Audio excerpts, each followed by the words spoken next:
What we'd like to accomplish today here at this press conference is, when you leave here today, I want you to know who the suspect is, know what we know about the suspect right now, I'll give you a fire update of where the fire is right now, and some of the challenges that we had in making a containment on a 3.2 square mile mountain.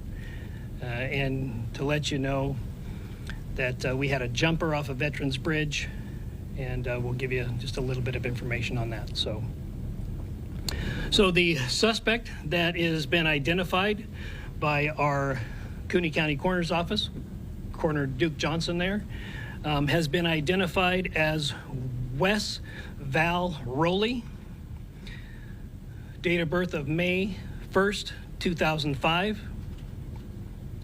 As of right now, and this is all very, very preliminary, we've had a lot of resources at the crime scene. We've been working through the night, so many of these facts are subject to change. We believe that Rowley has prior residence in California, Arizona, and Idaho. We believe he was born in California. The Cooney County Sheriff's Office and Coeur d'Alene Police Department, we've had 5 interactions with Rowley.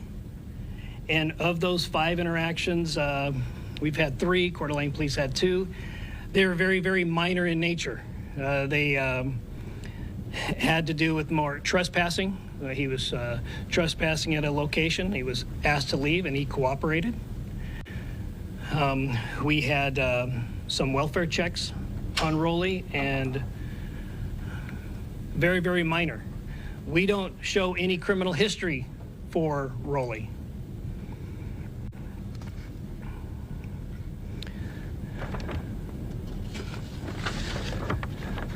We do have some social media presence for for Rowley. We find it disgusting to call him a Mr., but we don't have any much to go on. Here's some of his social media postings that were recently removed from social media. I believe this one was Instagram, and we have some copies of this that Lieutenant Mark Ellis will distribute. Where we're at with the crime scene. The crime scene is active. We still have the suspect's vehicle that is up down an embankment of the mountain. Deputies who responded on scene to protect life and engage the suspect thought it would be in their best interest to get rid of what they thought was Rowley's vehicle. So they had the frame of mind to push it over the side so he couldn't come around and get in that vehicle and flee. So we have not been able to find any manifesto. We have not been able to inventory the vehicle, although people that have seen the vehicle do believe it appeared as if he was living in the vehicle. There was a lot of debris that's in the vehicle, so that's all we have on that. Like I said again, we have not verified or found any manifesto. We have not done an inventory of that vehicle.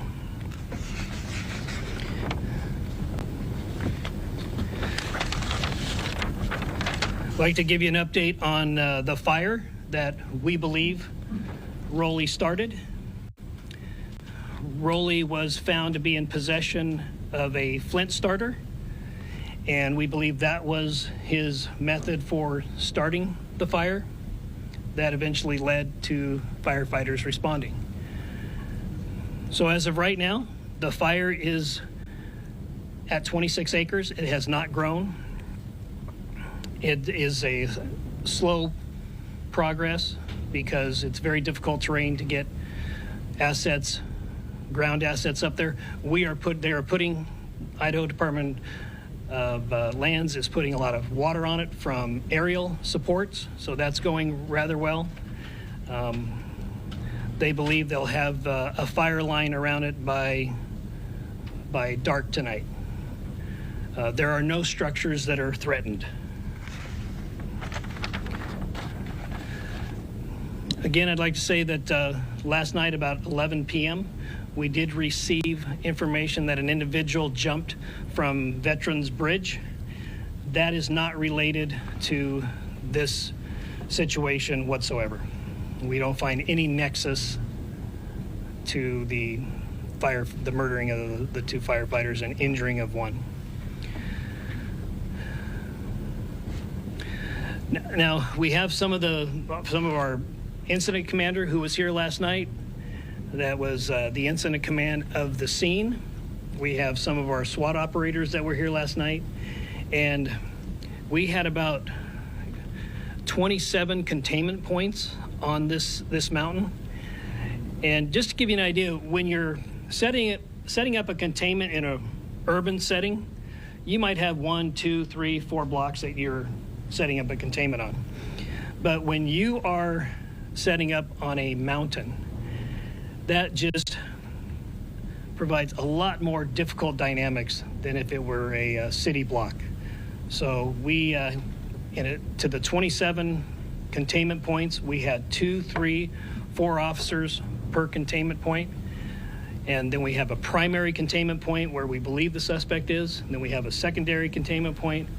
And we absolutely utilized every resource that responded to the command post. And I do have the incident commander from last night if there's any questions. Kevin and Jeremy Heil, Kevin Smart, can you come up here just to be here just in case somebody has any questions? And Can I ask one question? Yeah. You mentioned that there was no prior record. Are you talking specifically in Idaho, or is this also for California and Arizona? at this time, we can't locate a criminal record for this individual. We've had interactions with him, but we don't find a criminal record with him. Also, we don't find that there's any nexus to any Islamic Jihad, which is also being disseminated on social media. We don't find that there's a nexus to that either. Yes, we're going to take questions. Alex with the spokesman review. So are we clear, did the suspect die by suicide or was he shot by a police doing It appears that he shot himself. Yes. Do you know if he was stockpiling weapons up there or why he was on We're- the specifically? One gun, multiple guns? We have information that he at one time wanted to be a firefighter. So we don't know if there's a nexus to that desire and what happened yesterday, but there is information that we've received that he at one time wanted to be a firefighter. So we're still processing the scene. It's going to take a few days to do that, especially with the current fire that's there. So, John? Sheriff, have they had any communication with the fire district about a potential job there? We have checked some of the fire entities here, and we have not located where he had either put in an application or put in some sort of a interest form. We have not found that yet. So that, we have not found that. One more question. There's supposed to be a video on Instagram. Was this posted right before the ambush? Well, it was discovered right before, but I don't know how long it had been there. Okay. Yeah. Do you have any indication of the motive? Yeah, no, we don't have any indication of any motive at this time. And we, certainly we will continue to investigate that, but obviously we go on intent, and so, but we will certainly find out, or if there's any evidence to believe that there was a motive, we will do that. And I think an inventory of the vehicle would be a good place to start. Do you think his desire to potentially become a firefighter is part of this? We just don't know. Yeah, we just don't know. The gentleman. Were these firearms? Has that been determined yet? What? These were his firearms that were used, or were they someone else's? Has not been determined yet. Lady in the green? Sheriff Cody Proctor with Rescue News. You mentioned that he had had interactions before with law enforcement, but had he had interactions before with firefighters? You know, we did not check to see if he had any interaction with firefighters. We do know that he did contact the firefighters when they came on scene, and there was a discussion. So, so we're still in the process of investigating that part of it. So, gentleman in the blue in the back. Sheriff, so talk to me about, why you're sharing this Instagram post. Talk to us, what does it look like when you're looking at this, when it symbolizes to the public? Well, we're trying to collect any and all information, and those social media posts are what we call open source information. So this is all in an effort to find out intent, to find out if there was any other, if there was a motive or whatever the case may be. But Another question, we had some people that live in the area of the evacuation zone last night for the shelter in place. They say they didn't get a phone call, they didn't get a text. How does your system work? Was there a text that went out, or how did you let people? yes, absolutely. Part of our Kootenai alerts system, we sent out a text, I believe a 5-mile radius, and I encourage people who live or frequent the area to sign up for Kootenai alerts.